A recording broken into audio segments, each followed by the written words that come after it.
you can see these plants here. This is purslane and lamb's quarter, and we didn't plant these plants here, they just came out by itself. And many times you find the same plants maybe right in middle downtown, and nobody planted there, no care, no watering, no special cultivation, and it still grow there. That means that these plants they are very vital compared with just 1 yard farther on this side here. We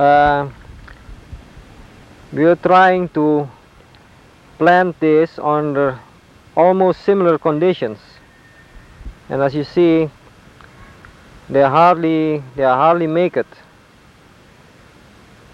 They don't have the strength of the wild vegetables. But when we leave these plants like they are and keep on growing it year after year, they will gain in their strength and become able to transmute the inorganic into the organic.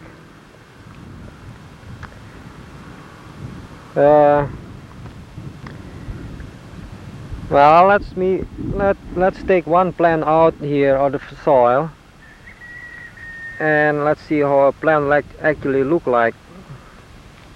Many people don't realize how a plant actually grow.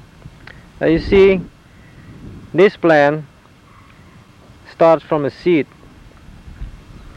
and one portion grows downwards and one portion grows upwards. So this is very antagonistic but complementary. One side grows to the earth, takes up inorganic or elements. The other grows up facing heaven. Now the same with us. When we see our body, in our small intestines, that's where the transmutation of the physical food into blood and later on body cells takes place. That's right there, the lower part of the body.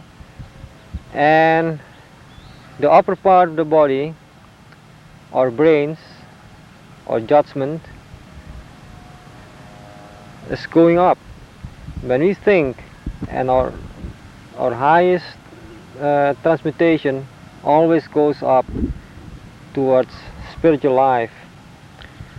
Now this upper part of a body, the origin of it starts right here at the root of this plant, all the way coming up from the inorganic to the organic in our small intestines, to our brains, towards heaven or the spiritual kingdom. The more we eat plants of this kind, the more we decline. But when we eat plants like this that grow spontaneous in harmony with the seasons, with the insects, with the birds, with the day and night, with the soil, without additives. You see, all the farms, the inorganic farms, I mean the chemicalized farms, they have to add chemicals because they're forcing the plants that are not native to the soil to grow there. That's why they have to add minerals. But native plants, they grow there because they belong there. That's why many people that eat plants which don't belong in that environment always have to secure themselves.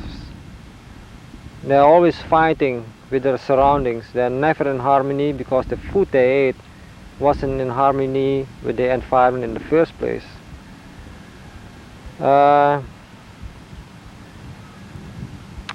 Okay, let's go to our next subject.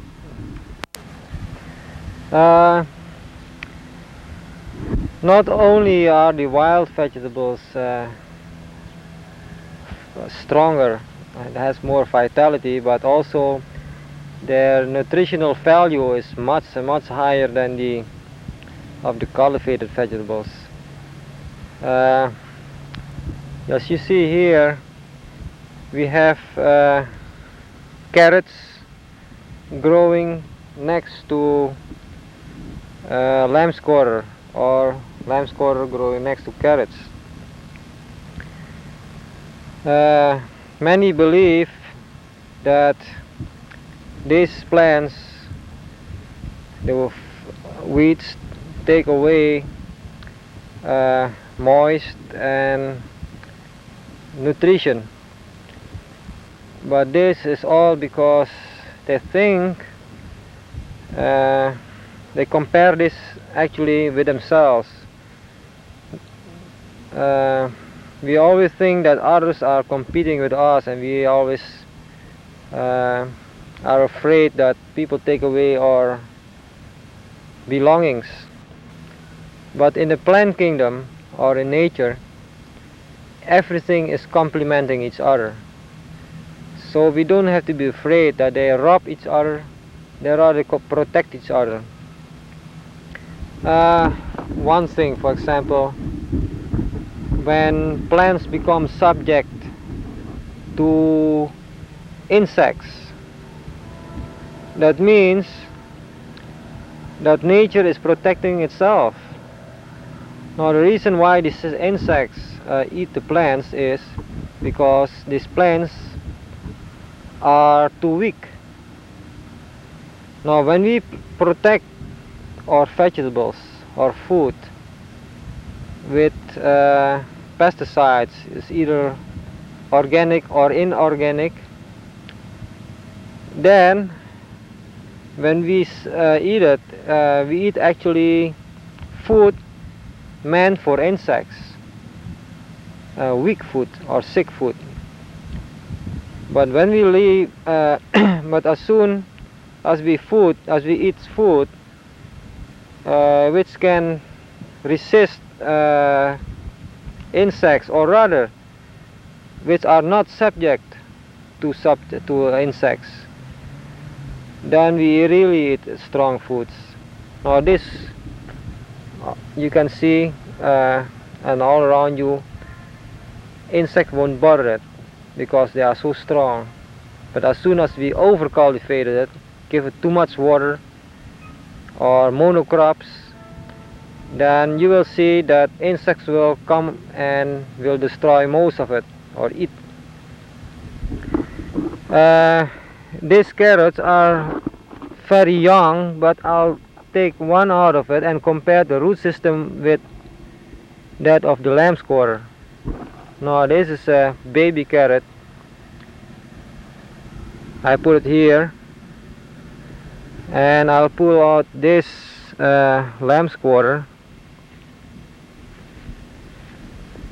The roots are very deep. Now this plant, this lamb's quarter, needs a different food than this carrot. So really they can grow next to each other without bothering. As a matter of fact, this is also a young plant, this lamb's quarter. these roots, they go much deeper than that of the carrot. That means that this plant is bringing up inorganic material to the surface, which this carrot can't, because the roots are not deep of this carrot. So actually this plant is helping this plant in its nutrition. So they are supplementing each other. And really, if we start eating besides this cultivated vegetables, this here, the nature will become much friendlier to us, or rather we will understand nature much better, so we can utilize or be utilized by nature in the right way, instead of just polluting and destroying it. Let's see, we have much more things here to show besides this lamb's quarter. Let's go up a little farther so people can see what they can eat from the surroundings.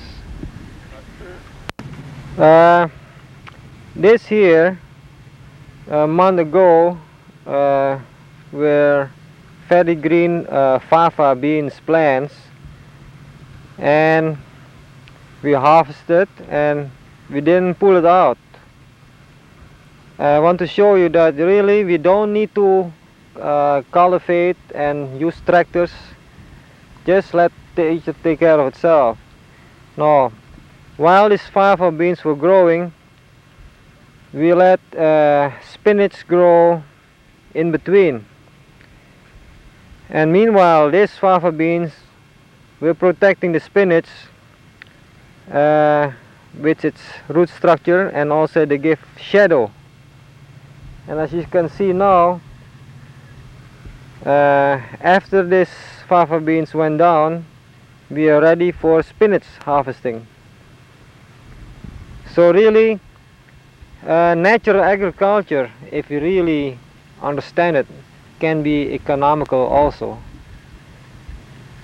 Okay? So basically what you're saying then, Roy, is this: within a given period of time, all you will have to do is gather. Planting will not be necessary, cultivating will not be necessary. The only thing that will be necessary will be to gather the food. Is that correct?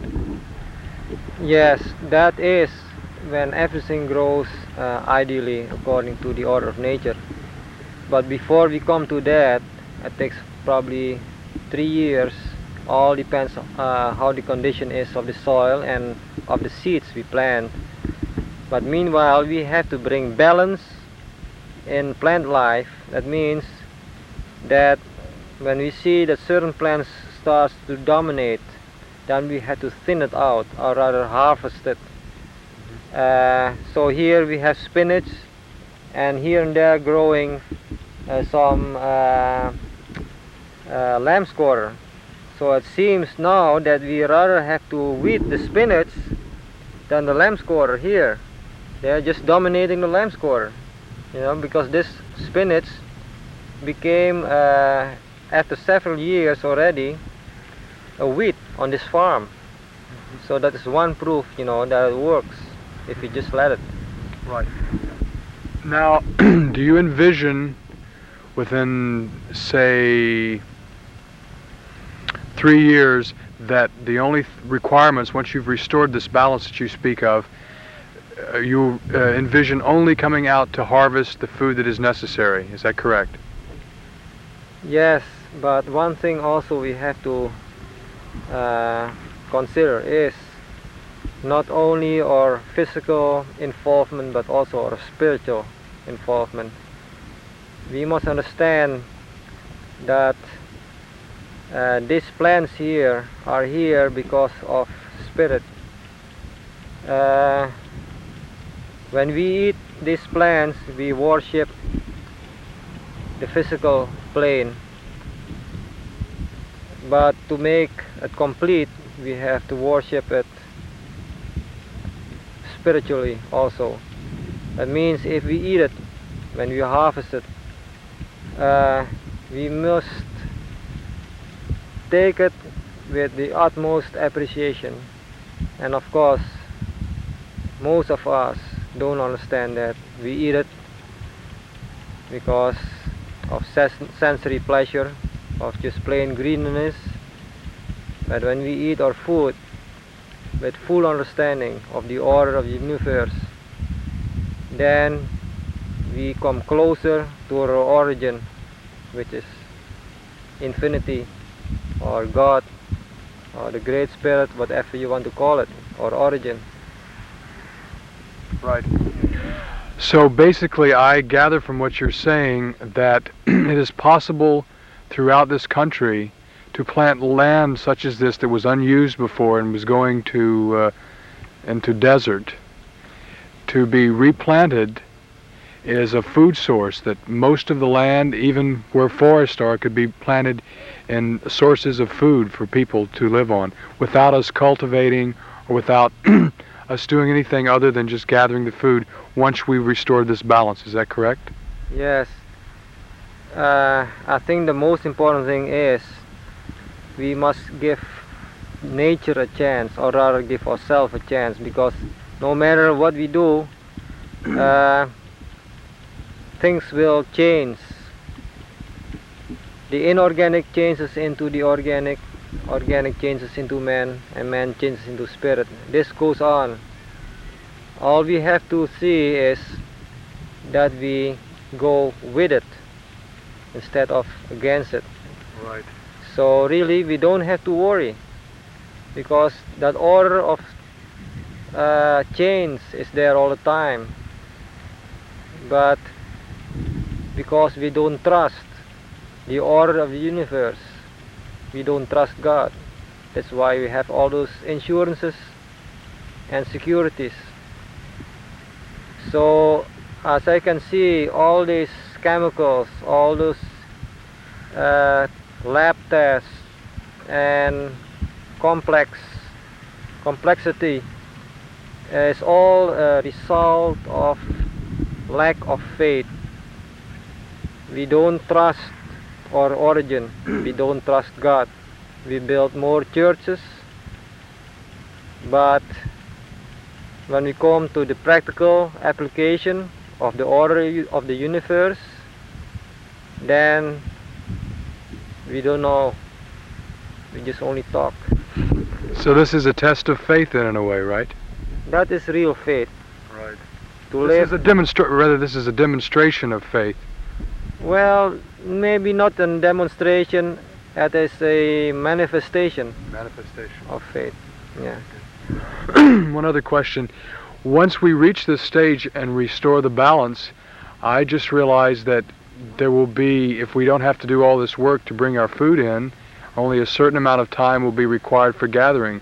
What do we do with the rest of that time? Well, that's a very good question. You see, when we take in food, that is energy, and it's up to us to make that energy higher. So, in ancient times, as you can see, people spend their energies with creative things, like building nice things, spiritual development, festivities, dancing, singing, philosophies. That is real life. Being happy, is that what you're saying? Happy, right? In its full sense. Not just only pretend to be happy, but be happy from within. It can be simple instead of complex, is that what you're saying? Yeah, that is true happiness. True happiness. Yeah. Okay, thank you very much, Roy.